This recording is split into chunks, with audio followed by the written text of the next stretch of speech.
There is no question that the newest Samsung flagship phones can take HDR photos and videos. When you go to see them in your picture album, they play in plain old SDR mode and don't look as well as they could.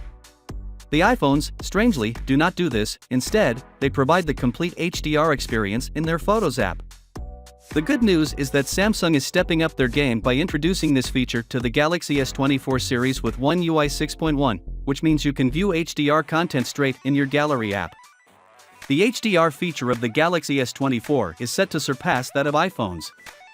When you share HDR photos and videos from an iPhone to non-Apple devices like Windows PCs or Android phones, you're out of luck if you want to view the content in HDR format on those devices. However, with the S24, it doesn't matter which device you send those photos and videos to, it will showcase the content in HDR format as long as you have an HDR display.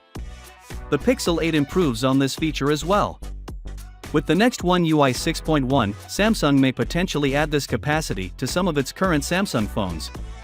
The speaker grille on the Galaxy S24 Ultra will feature a long rectangular stripe, rather than the pill-shaped apertures on recent Galaxy flagships. This design was last seen on the S9, and it's a tiny modification that won't affect how the speakers sound. A long-running rumor circulated that Samsung was planning to outfit its phones with satellite communication capability. The S23 was speculated to have it, but that never happened.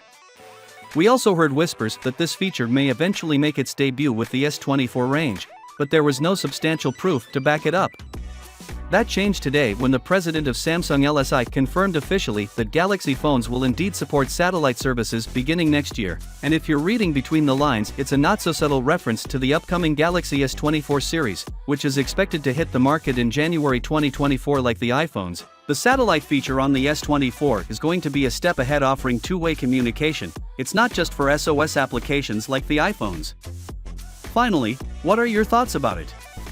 So with that being said, let me know your thought in the comment below, and if you are new here, please subscribe. Peace out.